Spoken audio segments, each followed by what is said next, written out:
Now we're on. Okay, I'm a little disorganized. Oh, but I'm excited.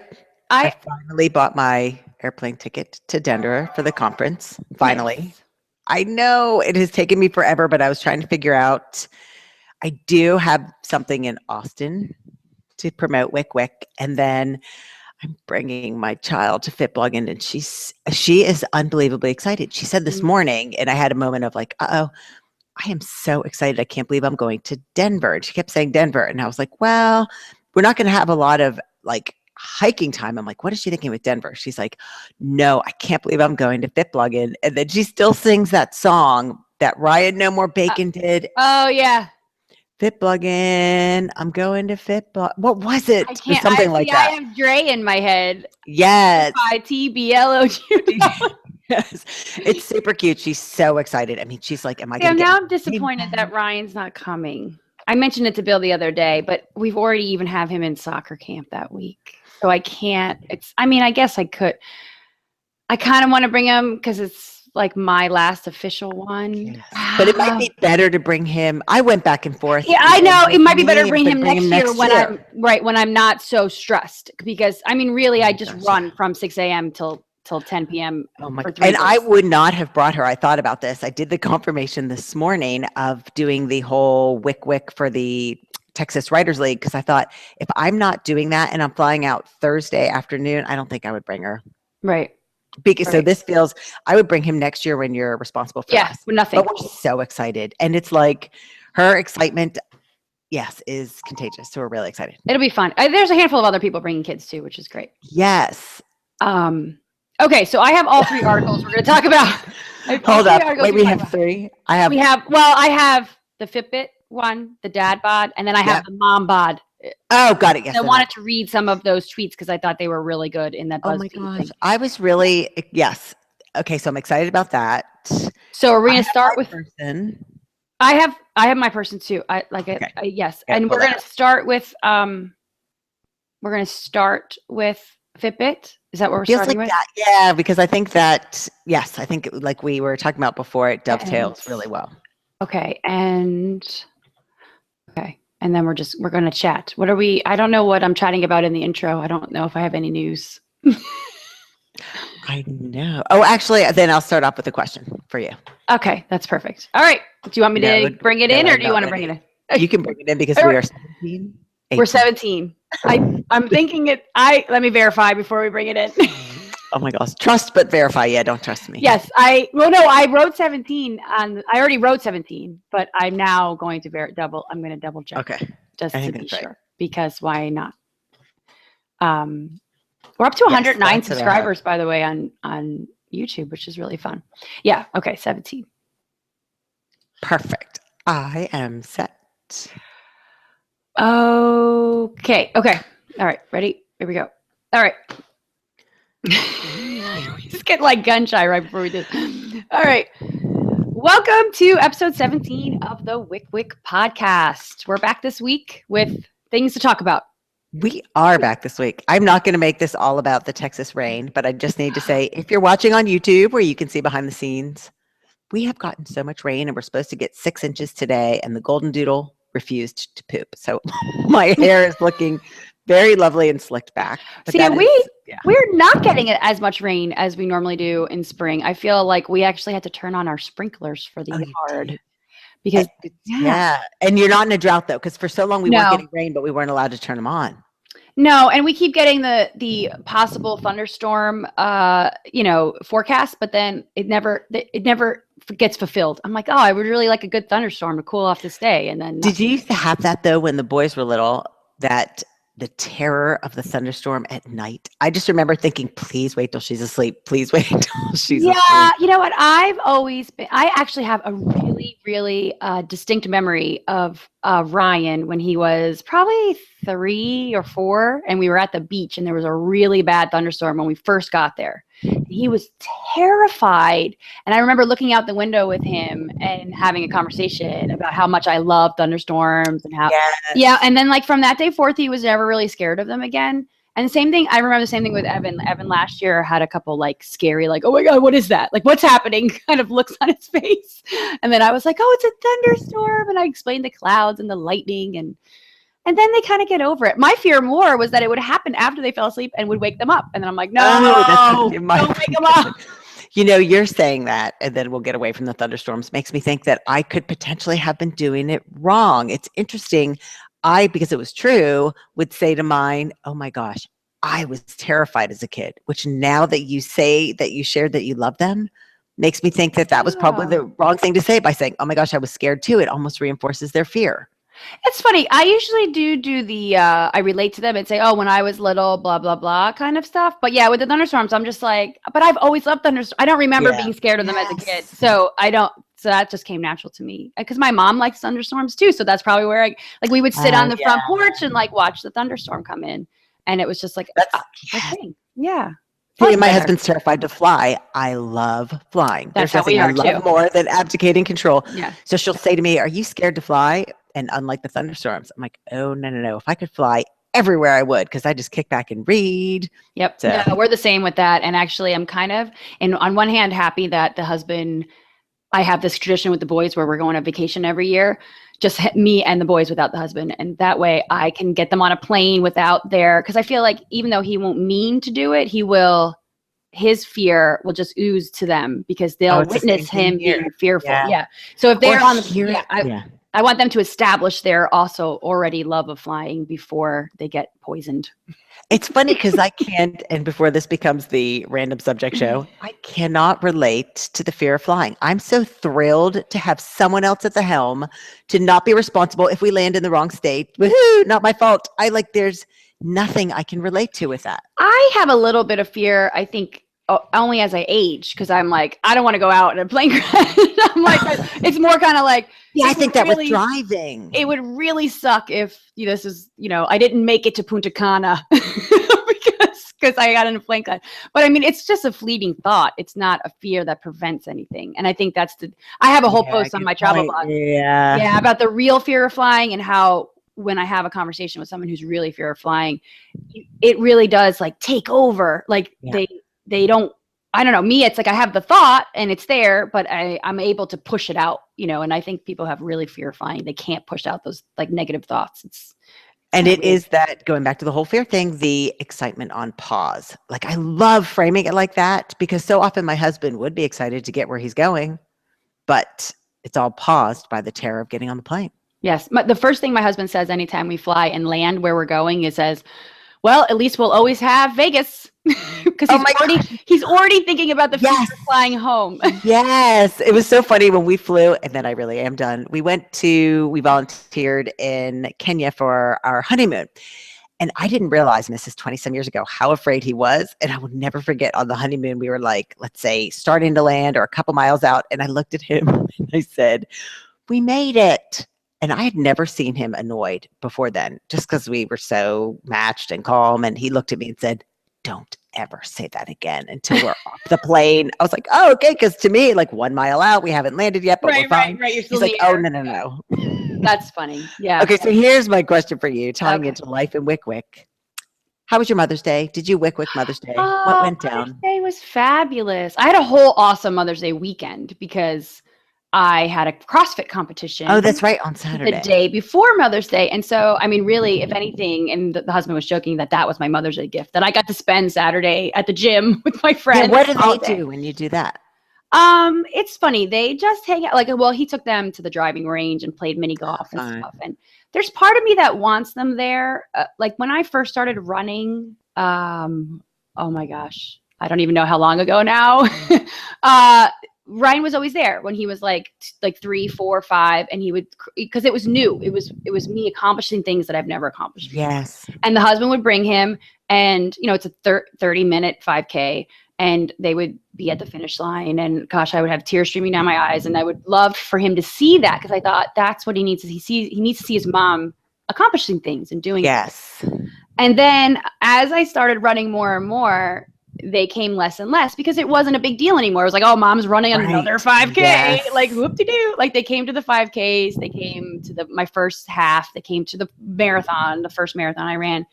And then that was it. They stopped coming because my husband he's like, well, you've already ran 26 miles. Yes. Why do we need to cheer you on for a measly 3? And I'm like, yeah, you have a good point. And it's hard to entertain kids during a run. What is he supposed to do with a 3-year-old? Especially like a half.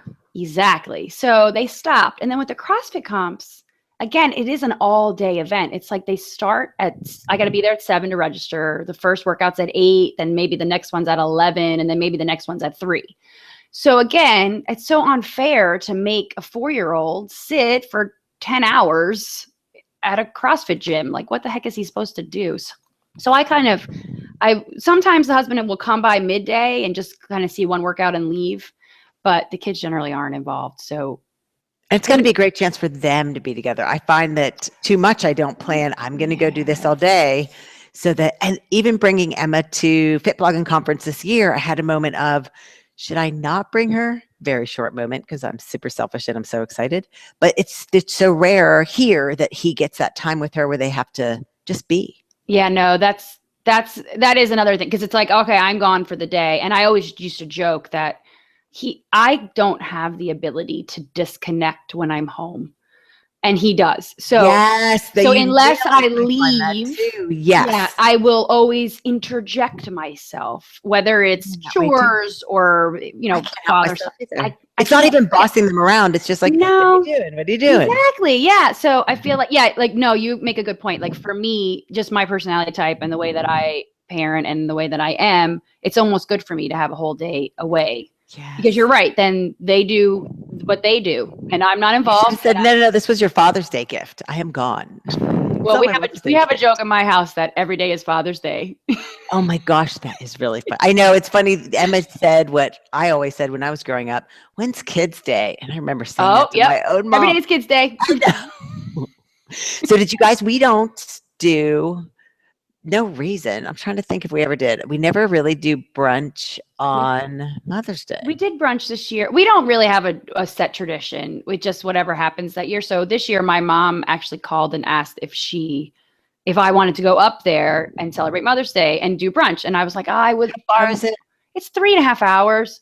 So I was like, well, I have this competition on Saturday, so we wouldn't be able to leave till Saturday night anyway. So I was like, I hate to ask, but can you guys come down here? And I feel like we're getting to that point where the kids are getting older and it's getting harder to like truck everyone, because he's got soccer and, my niece has baseball and we all have these things going on now. So then she agreed to come down. So they came down Saturday and then we did the whole, I took my mom for a massage Sunday morning. Yes. And then we did brunch with the family at a local little restaurant here. And yeah, we just spent the day together. It was really nice.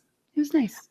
I know I'm trying to get my parents to move to Austin because then I could see us really motivating to do something. We didn't really, I'm still loving, and I put this on Facebook, that she's in elementary school and the teachers make them do something for Mother's Day, like a project. Yes. Oh my, and I was thinking actually, since you make the joke about every day being Father's Day, I thought a few times on that day, first, oh my gosh, I love this gift that you made for me. And it's probably kind of right that Father's Day is in the summer and there's no school and there's no mandated gift making because, I do a ton and thank you for my present. Right. That's so true. Never thought. Well, and Emma made you something really, what did you get? Gosh, it was the cutest card. Yeah. It was. And I put on Facebook, but I've thought so much about this since it was a card and I guess you're supposed to draw your mom on the front and it looks like a People magazine.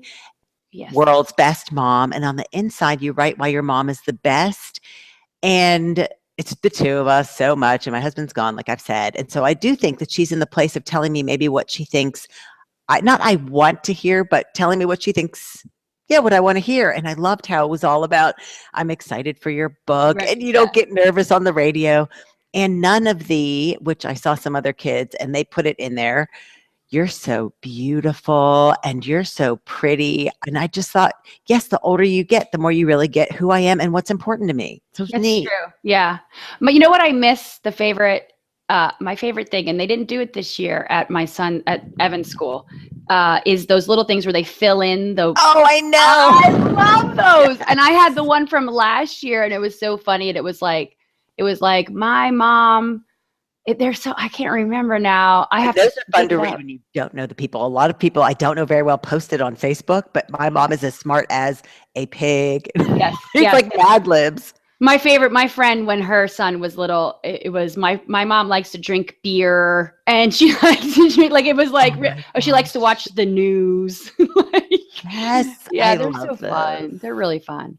Okay. So we are, I Yeah. was gonna say, we're talking about one of our favorite subjects today, aren't we? Fitness wearables. I know. And I'm going to use a brand name because I was watching Bravo last night. I'll just put that out there. You were passing me that joke, and I totally didn't happen. And I was surprised. It was Shaws of Sunset, which I'm not that into this season. Talk amongst yourselves. But they all got Fitbits.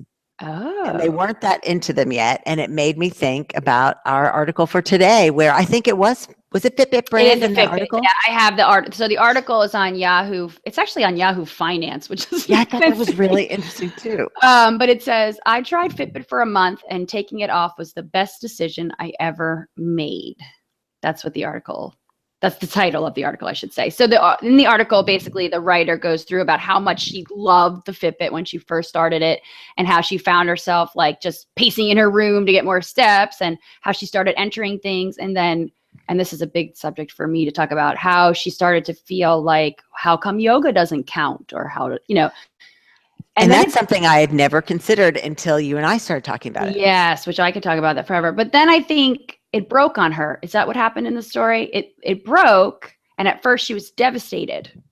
Yes. And then she realized, and let me see if I can find the well, and I love how she started with wycwyc and she ended with wycwyc. She started off just by taking the stairs. And then, even as you're looking to see if what happened was what it broke, when she ended up abandoning the whole idea, what she kept, and she says at the end, the things that she still kept doing, the healthy things, and it was all what you can when you can. Exactly. Yeah. So her last paragraph is, so she went through that whole life cycle of, I love this thing, it's awesome, oh my gosh, it broke, what am I going to do, to, oh, I'm still doing the things that I do even when I'm not wearing the Fitbit. Yeah. So she ended with, I still do some of the healthier things I learned to do with my Fitbit, like taking the stairs at work and going for a walk when I take a phone call. And while I'll miss the occasional 10,000 step party on my wrist, because everybody, if you don't know, it vibrates on you. Some of them do anyway. I feel a lot better without being constantly reminded of exactly how many steps I've taken and floors I've climbed. I have to say, I kind of follow her path in a real, like, when I first got the Fitbit, which was, do you have one on now? Nothing. I don't wear it anymore. And I use mine though as a digital watch.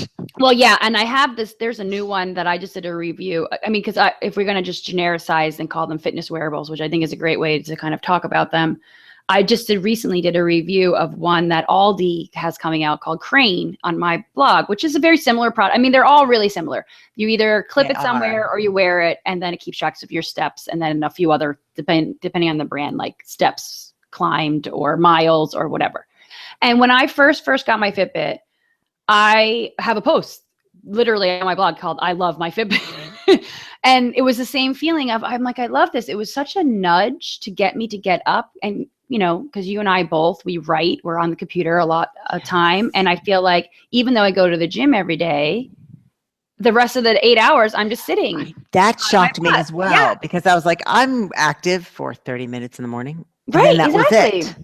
And so the Fitbit for me was a really big nudge. It was, hey, you really need to get up every hour or so and take a lap around the block, or take the stairs to the upstairs bathroom, and so it really did nudge me. And for months, I would say almost a year, I think, I wore it pretty religiously. Did you have friends? Did you do that whole thing? I have Fitbit friends, and she touches on that in the Yahoo article about how I would not like that. Which I thought was interesting, about how she would be all excited that she hit her 10,000 steps, but then she would see that she had friends that had more steps than her, and then she would comparison, thief of joy. Exactly. And I'm like, well, why would you compare? I mean, I think I like the friends aspect, because I do like the friendly competition where it can nudge you to do more throughout your day, like especially if you're chatty with one of your friends, like, hey, I got 20,000 today. Yes. Oh, I got 21, and then you celebrate each other's success.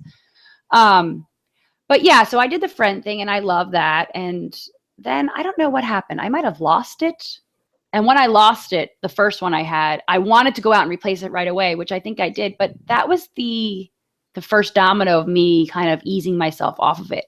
Did you ever think, and this is where, I mean, I remember David Sedaris, whom I love, wrote a hilarious article for the New Yorker ages ago talking about, I got my Fitbit, I did 10,000 steps, and then it wasn't enough, and then it was 20, and then it was 30, and then it was 40. And I thought, I bet it's more truth is said in jest, not for him. But I see people online sometimes talking about their number of steps or tweeting it out. And I'm like, wow, where do you go from there? Did you have that feeling of, I didn't necessarily I need more? I didn't have that feeling. I kind of more had this, I wanted to be somewhere between 10 and 20 every day. And if I was doing a good job. And my big pet peeve with them is when people had that whole, it didn't count mentality. And Oh my gosh, yeah. I wrote a whole post about it because I got annoyed. Sometimes I get annoyed and snarky. I'm trying not to, but I got annoyed. Get off my lawn. Yes, I'm getting old and bitter. But I had someone come up to me and they were like, and it was someone in person, and I kept my cool in person, but then I lashed out on the blog. And they were like, well, I wear the Fitbit, but I stopped wearing it because, I would go to the gym and it wouldn't count any of those steps. And it wasn't like, they were so complaining about the fact that it wasn't, it wasn't tracking almost like everything they did, like a yoga class or I think it's such a class. Personality thing, because I would think, oh my gosh, I did 11,000 steps. Plus, I really did more. Yes. And so I'd be like, oh my gosh, I rock even more. Exactly. And so I wrote this whole post about, and I think I had it called being paralyzed by the minutia. I remember reading that. Yes. When we were writing the book. That little thing as an excuse. And this is our favorite topic right now. If you're looking for excuse, you're going to find an excuse. So if you're looking for an excuse, like to me, the perspective, like the Fitbit, its purpose, this is only my theory and my opinion, is that its purpose is to get you to move more. So if it's getting you to move more, it's doing its job. If it's tracking it 100%, this is how I feel about scales too.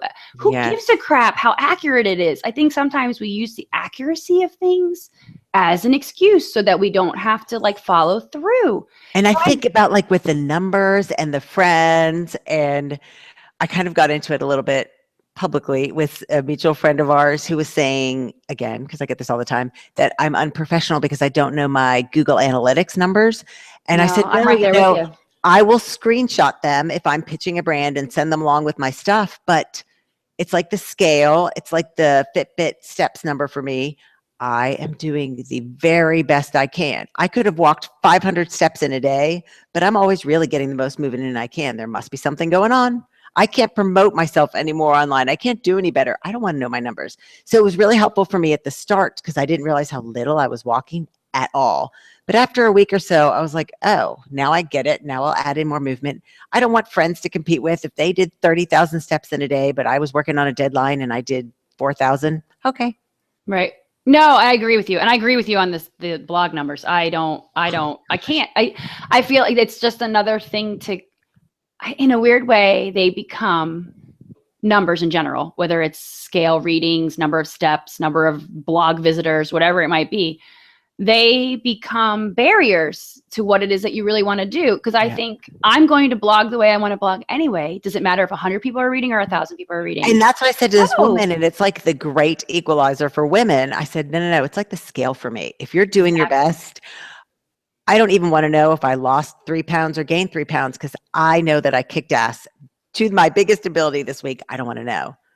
So I can't see it getting addicted, but I have friends who are really numbers interested, more mathematicians into statistics who love the Fitbit, fitness wearables numbers, and who would probably love Google Analytics, but it can become an obsession. Yeah, it can be. Well, and I think sometimes I feel this way about the scale, and if something like Fitbit number of steps, if again, my opinion, the healthiest way to look at it is your progress. So not the number specifically. So if I know someone right now who's trying to lose a significant amount of weight, like over 100 pounds, and he'll get on the scale every day. And then he'll say, of course he's happy when it's showing a loss, but then if it shows a small uptick, it throws him into this. Yes. Sense, oh my gosh. I thought I was rocking everything. And I looked at my blog. Yes. And you're disappointed.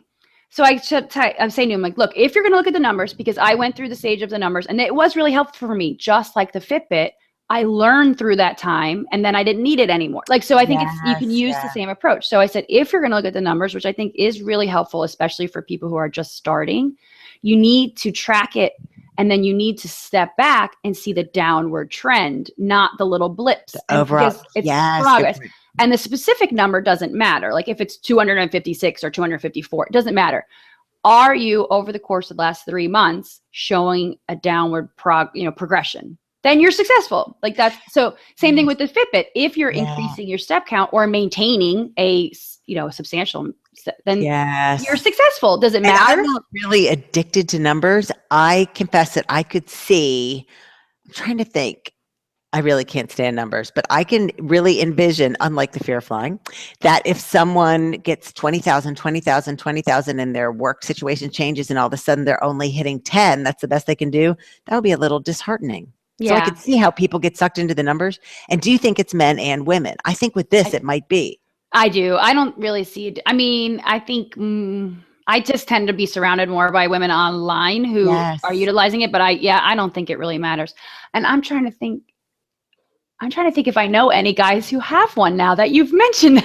I don't. I mean, I do. I think of Alan sweating it off. Does Alan wear one? He still has one, but he had when he was with, I don't know if he still is, Polar. Remember that? Oh, yes. I think he had one of the loops maybe back in the day. Yeah. But fewer men, although I know a lot of male runners who also love numbers. And so they're very interested in I think steps. Our friend Charlie from Back to the Fridge and he's been tracking his weight for like 30 years or something. Yes. And he is kind of just more, and I find I am a little bit numbers driven. But I think it's been therapeutic for me to walk away. Like I'll go back and look at my blog because I tracked my weight weekly, basically from the summer of 2005 through, I don't know, 2011 almost. And looking back at the data, I am fascinated by it. And then I'm kind of a little sad that I haven't kept it up. That's the word data. I think that's why I don't care. It does not make me any better that I'm like, I don't own a scale. I'm more sad because I just hate numbers. Of the intriguingness of the data. And I'm like, I could have done that. But I also know myself, and it was therapeutic for me, and it was progress for me to be able to walk away from the numbers, because I feel like for me personally, I've grown, that I'm not now allowing some miscellaneous number on a scale to affect my decisions every day. I'm doing I'm doing what I can when I can, and I'm doing everything I want to be doing. So really, I realized that number no longer gave me any information that would affect what I'm doing day in and day out. Like I didn't want it to. That's exactly how I felt. Yeah. And yes. And it is interesting. I don't really know very many men who wear the fitness wearables. And I do think women feel more pressure, and they're also more, actually, I'm not a man, so I don't know. It seems competitive amongst themselves in a fun way, but still competitive with the Fitbit friends, which almost kind of leads into our next article. The difference between men and women. Are there different pressures on men and women? Could women get away with what we're talking about in the next article and kind of taking that on as their own? Would society then embrace it? And I think it kind of all fits together. Yeah, I do think, we should bridge into our next article, because I'm sure this is the word everybody knows, right? Are you ready? Dad Bod? Is that it? Dad Bod, which I think is mean in and of itself, but dads have not taken any offense at it. I haven't seen any dads saying, "Look at me, I'm six-pack McGee. I'm offended." You would say, "Dad Bod." Let me bring up the article, because I want to have it like, so the concept of the Dad Bod I think is fascinating, because I do think generally men. I love it. Dad Bod, a physique that looks like a formerly fit athlete has gone to seed and grown a nice layer of protective fat around his girth. He's less muscle and fitness and more Ben and Jerry's. Even imagine them saying about a new women's physique trend. Yeah, but I think men don't wrap so much emotion. They're not attached to their bodies the same way. Of course, there are some men, but I could use my husband as another example. I feel bad because I'm always throwing him under the bus, but he has gained weight over the last few years, and it annoys him. Like he's like, oh, I put on a little too much weight, but it's that nonchalant, like, oh, I've gained a little too much weight this year, and it's like not the end of the world. It just is. And I think, yes, in a bigger way, it can be associated with success. I mean, I look that my husband's an attorney for a huge music company, and I look at the whole C-level CEO, blah, blah, blah. So many of them could stand to lose maybe 40 pounds. But for men, there's that association of it's somehow linked in with success. It does it go into the I'm too busy to go to the gym? I don't know. I never thought about it like They that. can pull it off. It's the Rolex. It's the gut. That's a whole different thing. Yeah. But there seems like there's a success tie-in, whereas for women at that CEO level, oh, no, there is no slack. Like people are already talking about the way Hillary Clinton looks. Right. There is no slack. Well, that's, I think, the problem in society in general is that women, and I think women are part of the problem. We put our own pressure on to look a certain way. And we do think we need to do it all. And we do think that we have to be successful and skinny and pretty and the best mom and the best. But do these dad bod people still expect their partners to be super fit? I think that's where I keep getting stuck. I would say yes. I bet these college, this is all my opinion, dad bod dudes.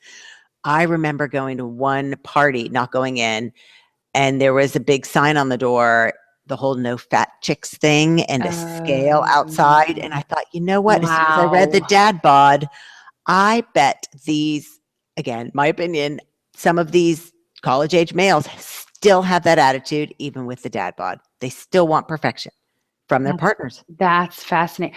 Yeah, but I don't know. I feel like more and more, and I've heard, and I feel this way about my husband, and I've had interactions online with people who talk about their spouses, and about how they themselves, the female of the relationship, always put the pressure on themselves. And if they were in a supportive relationship, their supportive husband or partner always didn't care. That would be my husband. Could care. If I'm happy, does not care. Exactly. So I feel like, yeah, there's definitely a small subset of the male population who are douchebags. And isn't that where dad bod started? I don't think I would have thought of it, but it started in college. So I thought, oh yeah, I know who you are. I've seen you on spring break in Fort Lauderdale circa 1990. It's so true. A hottie. But I think any male, I don't know. I think most men, mature men, and not old, but actually mature in their personality, understand that, like, they actually find beauty in most women and all different body types. You know what I mean? Like, I just feel like I think sometimes it's more on us than it is on them. And that the dad bod people, see, I didn't read into the dad bod thing with the and they started ripping down women only to the extent of saying, now I didn't see any women quoted saying this, but maybe they did. And this was in a Time magazine article saying, basically, women want this because it makes them feel, okay, I'm double checking that they say skinnier. So it says we want to look skinny, and the bigger the guy, the smaller we feel, and the better we look next to you in a picture. What? That's kind of like the concept of, what was that movie that came out a couple months ago? Oh, I went to see it. Oh, Duff. Yes. Yes, and it says the dad bod isn't about liking the guy's actual body. It's about how it makes the woman feel. And I thought, no, please don't turn this around on us. But maybe this woman did say it. So it takes the pressure off of us, and you're bigger and fluffier. And so I look skinnier. And I thought, the whole thing is just bringing there might be some grain of truth to maybe that I don't look skinnier, but that I feel better about myself and there's less pressure. Yeah. There's who are you to critique my body? Look at your dad bod. But is it not so hilarious if we let aside all of the misogynistic assertions that Time magazine has made? It is pretty hilarious that a 21-year-old guy would be tweeting, Instagramming pictures of himself. I've got a dad bod. He's got his gut hanging out at the beer. It is just so funny to me. I actually find it funny that that the dad bod term would even take off the way it did, because I think you didn't bear a child. Why would your body be affected? That was my immediate thought was, why are you just there's so much pressure on women, especially like when Hollywood has like a pregnancy and then post, or like Kate or the princess or whatever, and now how great she looks. My gosh, yes. And it's all about that, right? And I thought my immediate response when I heard the term dad bod was like, well, they don't even bear children. Why is this a thing? understand. It made me think of George Costanza, which I say about myself all the time when I'll look at myself outside of the house and say, oh, I'm George Costanza. I've given up. And so that's what I hear these college students saying when they're like, I've got the dad bod. It's like saying, I've given up. Hopefully they have a dad bod and a man bun. I do love me the man bun. The man bun, really? I can't. Yes. I can't handle long hair. I can't. Oh my gosh, the man bun. I love it. I'm all about my. Have you seen my boys? I crew cut them every 3 months. I'm like, no hair, no. I don't think I want to marry the man bun. But okay, so we did. I think it was Melody, who I need to give a shout out to. I met her, and she became one of the first women to show to me how wycwyc works on every level. I don't want to age you, but I want to say she's 60. And I met her walking I was just doing the 10K. She walks half marathons all the time. And we talked about the book coming out. It was maybe July. And by the time we left, she was continuing on for the half. I was turning around for the 10K. She was shouting wycwyc at every turn. And it was like that first moment for me of realizing, oh yeah, this is not about us and younger. It's applicable for everybody. Mm-hmm. But she put on my Facebook page an article I think you have last night, the mom bod. The mom bod, the reaction to the dad bod. Which it should just be bod, but... Yeah. So, okay. So this is a BuzzFeed article, and it says the mom bod trend is finally here, and the internet showed love for the dad bod trend. And then women started tweeting their feelings about this concept of a dad bod. And so basically it's just a collection of social media mentions about mom bod and dad bod. We'll have to link it. Some great pictures. Yeah. Well, the first one actually kind of goes to what you said. And this was a tweet that was sent out, and it said, I ain't supporting the dad bod until there's an equal craze over mom bods because men cannot glorify beer bellies and then demand a trophy wife, which is basically what we're saying. Yeah. And then let's see if there's another one. There's lots of great pictures of like moms who basically show off their baby bellies, post baby bellies, which are beautiful, and they're stretch marks. And I find this is, I don't know, this is really personal to me. I really think that the more images we see of average bodies, yes, not sculpted or molded bodies, and I don't want to use the word normal, because I think that's, or even the woman in the picture, will have to link it, who looks really small. She is really small in her picture. Oh, and then she's in the sports bra, and I don't know whether she had a baby or just lost weight. It doesn't matter, but it's like underneath it all, none of us are perfect. No, exactly. So, and I don't want to say normal. I don't want to say normal body, but I think average bodies, just variety of bodies. And I think that this is one thing that I think the internet is really going to help. I think more and more young women are seeing images, yes, of everyday bodies, not just ones that are sculpted and primed and prepped and photoshopped for a magazine and made to look perfect, but they're seeing, yes, moms after babies. Amazing difference with Instagram. Yeah. Yes. Even Instagram. If you use a filter, rare are the people who are bothering to Photoshop.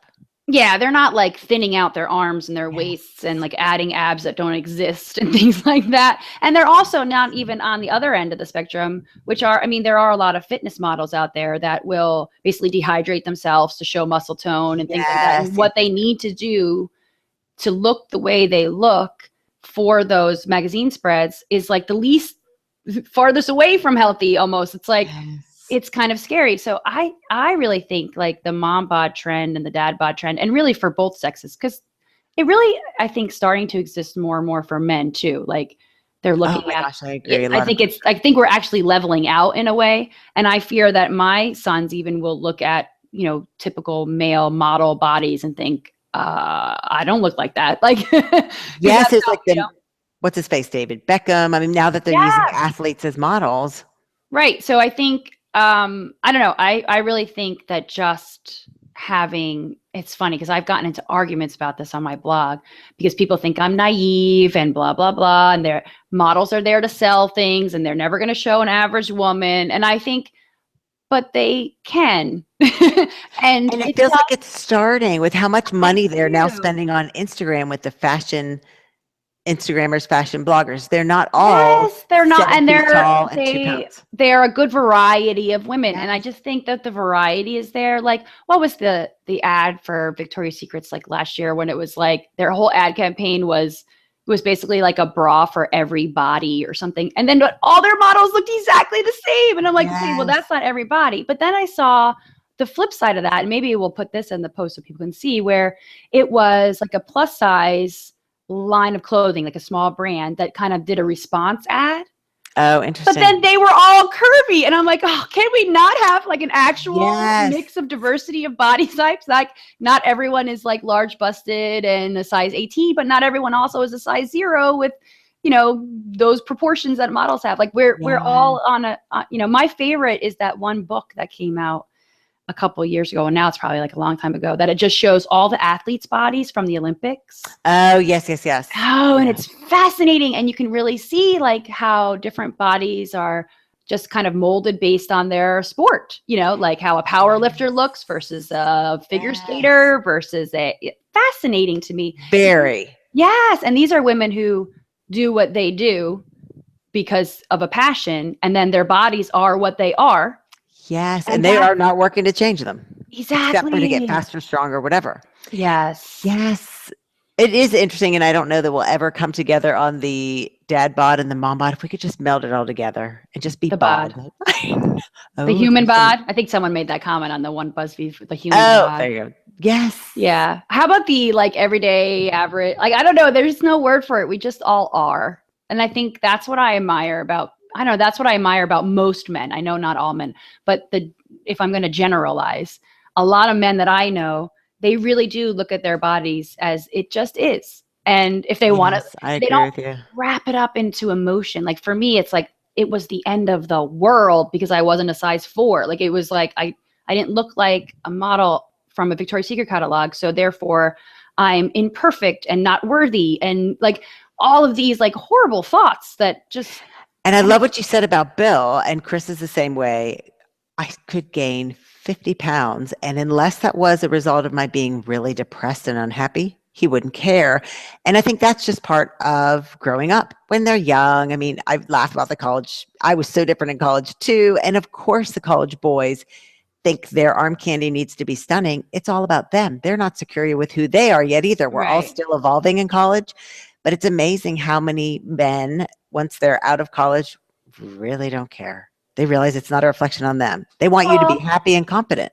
And I think when you're in a real relationship too, like when your spouse or partner, like we were just joking with Ryan the other day that like Bill saw him be birthed. Like this is life stuff. Like that was a huge moment for him. And he's like, yeah, that was a thing. I saw you coming out.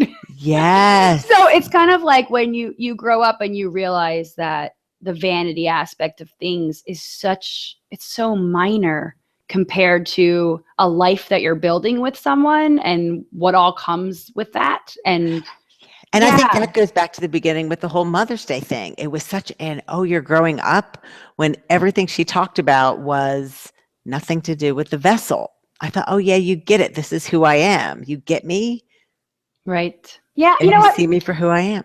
My boys don't. It's funny that you say that, because I do think that was a thing when we were kids. When we were kids, and I know I'm a little younger than you, but not much really. It was about how mom was pretty. There was an equating mom and prettiness thing. Like my mom is so pretty, blah, blah. Do you think it was because not as many worked outside the home? I don't know. I don't know but I really feel like my boys we don't ever talk about that. Like, I don't know if it's just something I'm not noticing or if it's. I think it's because you and I are so similar too. I wonder if it's different with other people. I don't know. Well, Gus, I feel like we do a lot. And that's really what it comes down to, right? You and I are both not.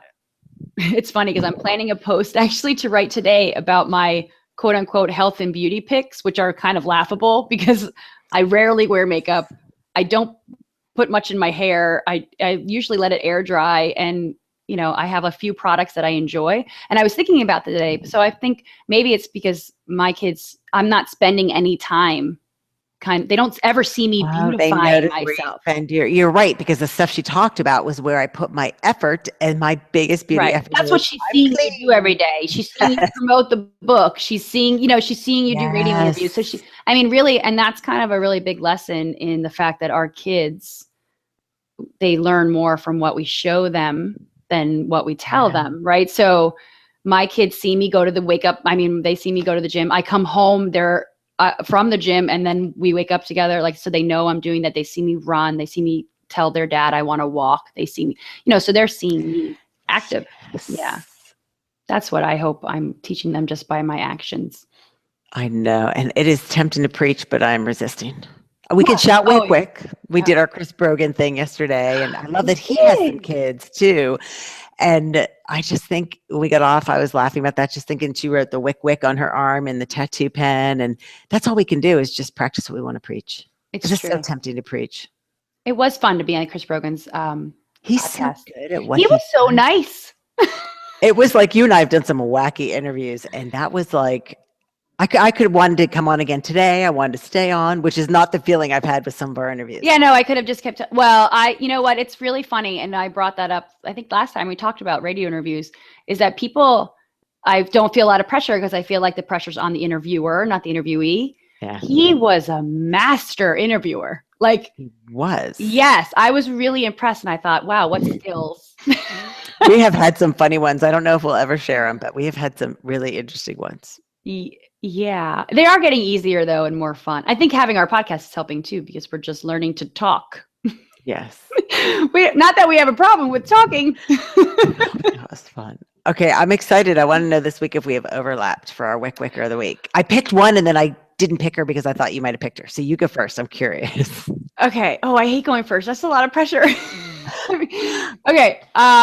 Wait, I had it up. I had her up. Okay, now I can't remember what it was that I thought, oh my gosh, you and I both loved that. Oh, I know exactly what it was. If you didn't pick it. So you probably know what. Okay, so I'm picking this wycwycker only because she brought up her child, and it was really saying yes.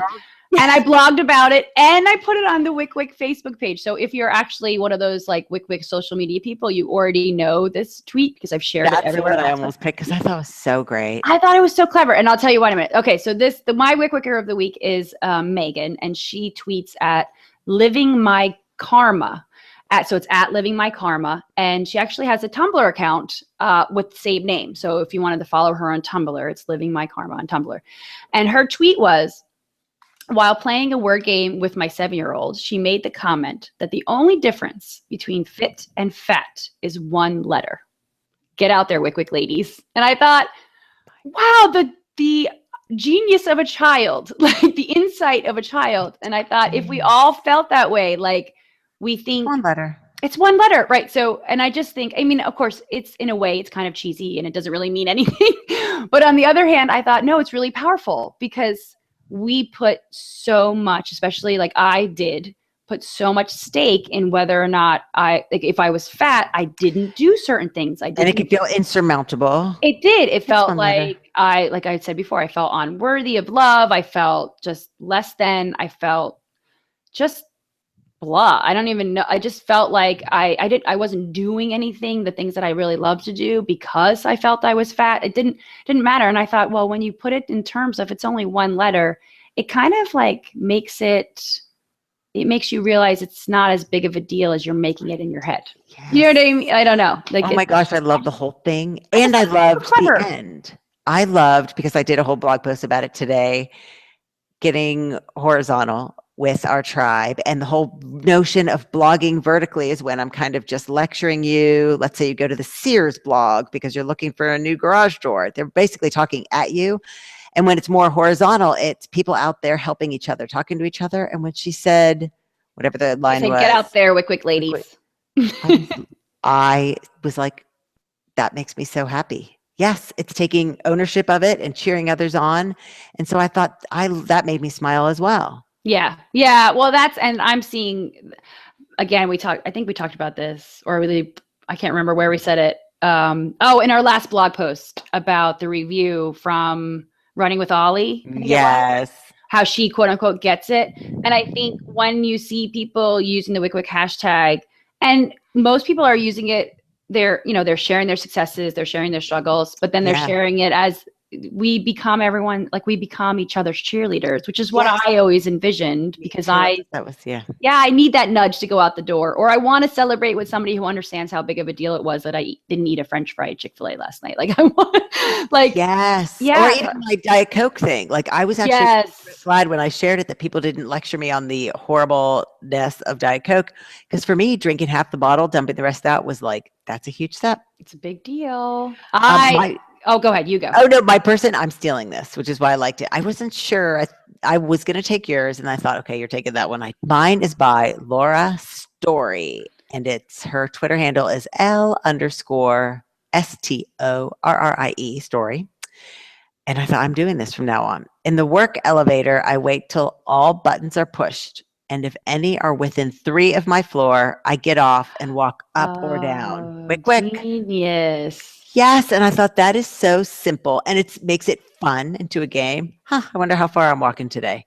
Yes. I thought that was really fun, and I could see doing that with the kids too. Speaking of fun, it reminds me of, and I don't know if you saw this morning, we'll give us another small shout out to Thea on the wycwyc hashtag, who, I'm going to do this from memory, but she tweeted this morning that she was setting a goal to walk a mile, but she wasn't feeling it for whatever reason. So instead, she's changing her goal just to deconvenience all of her household chores for the day. Love that word. Yeah. And see how many steps that how many flights of steps that she can take. And so she's tracking it. She wears Fitbit. I like that you said 100. I said, at least 100. Well, she already had 12 and it was only like 9 a.m. And I'm like, oh, you're definitely. Okay. You're definitely going to get 100. She's another one who has really taken the whole concept to heart and uses it all the time in social media. And I love it. I do too. I really do. Nothing makes me happier than seeing people just using the wycwyc hashtag the way that we're kind of envisioning it. Like I know, because you never know when you throw something out there, whether or not people will catch it the way you intended. But I really do feel like most people, who get it the way that was intended. Does that make sense? Yes. And even with the podcast, this is my last thought. Every time I see someone say, Christine, you was one yesterday, oh, I listened to the podcast, I think I am so unbelievably honored. I know I say this all the time. You will spend your time with us because that is your most precious thing. Forget money. You can get a second job. It touches me how many people are listening and choosing to spend their time with us. I know, because we're really chatty and annoying. Every time I see that, I think, wow, I am super honored. No, I know. I feel the same way. It really does. Like, what did I use last week? It makes me have the feels. Like, I just go, yes. Oh, when someone says they like, and anytime they say it feels like they're chatting with their girlfriends, it makes me feel good because I feel like, well, that's exactly what we're doing. We're just having a chat. Yes. Like, it's not scripted and we're not polished. And to me, none of that would be fun. So it's way more fun just to kind of have a chatty podcast where we get to kind of interject some wycwyc thoughts and kind of try to inspire people and just to get basically thoughts out of our heads, really. Yes, and I don't want to be the downer, but that whole thing from ESPN, I want to say ESPN Women, talking about the girl in college who committed suicide. Did you see that? I did not. Yeah, and it's been all over media, but basically she had this perfect constructed social media life. People didn't know. Some people close to her knew, but the Instagram was perfectly constructed and all that. And I think juxtapose that against our podcast, we're so honest that we are all struggling, and it's the more real we all get online, the more we can be there and lift each other up. It's so true. I have 2 thoughts on that. That's funny. One is I don't understand how to not be truthful on social media. like I couldn't handle the double life aspect of that. It'd be like creating a character. It would be. And I feel like to me, it's not fun. I guess I've always had a hard time. I'm one of those people just wear my emotions on my sleeve. So I couldn't do it. I think it would be so stressful. I couldn't do it. I would not do it at all, more than have a fake persona. And then the other thing that comes to mind, and I said this, I had a conversation with an old friend a couple years ago. And this is when like Twitter was becoming more popular and blog, it wasn't now where it's so we're like, it's so drenched in our culture. It was still kind of new. And I thought to myself, or we were having a conversation about something. It was about transparency.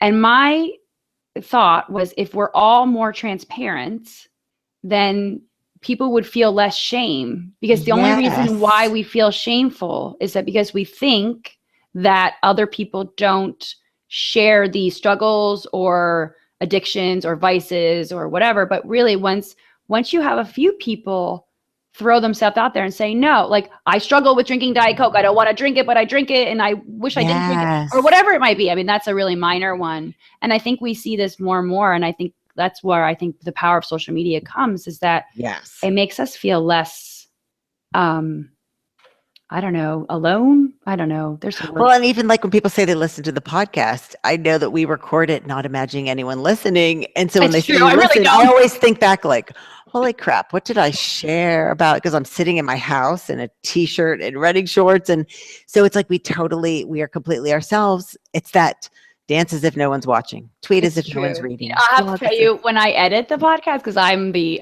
resident editor of the podcast. No one thinks it's me. I actually kind of enjoy it in a weird way, because I like, my background's in multimedia, so it kind of like lets me relive some college years. But I always re-listen. Like I re-listen. That way I can take out like little weird blurbs, or sometimes there's like an audio discrepancy because of Google Hangouts mess up or something. And I listen, I go, oh, I can't believe I said that. I can't believe I said that. I try not to think about it again, but when people say they listen, and I think it's such a gift that we are so, oh my gosh, now I'm going to tear a rotator cuff, patting myself on the back. That just, we are so honest. So the point being, I'm so honored when people listen and they spend their time with us. I am too. On that note, we probably should wrap it up. Oh my goodness. They're probably tired of hearing us. We're now in podcast episode 8. Yes, I might edit all of that out. I'll be like, you got to watch the YouTube video for that one. So until next week, this was super fun. Wycwyc. Yes, bye, guys. Wycwyc. Okay, we did it. Yes, I think it was really good. And it was still probably just an hour. Oh, yeah, totally. Because we started after 11. And that was really fun. Yeah, I like, speaking of like being really transparent, I'm trying to get used to the fact that we won't publish this till next Wednesday. I know. I got really confused with the pride and the fear and all that. Yeah, when people now mention a podcast, I think. I know. That was 2 weeks ago. I'm like, no. I know. That's now. Oh my gosh. Okay, I'm going to go write down some stuff for the post because it will leave my head. Oh, perfect. That's fine. And I don't have to edit this. I probably will do it, I don't know, one day before Wednesday. I screwed up last time. I wondered where my draft post went, and I didn't put it in podcast drafts. I put it in post drafts. You've done that a few times, but usually I just copy and paste. Okay, I'm going to go do that right now before I forget. All right. Talk to you soon. Bye. Okay, goodbye.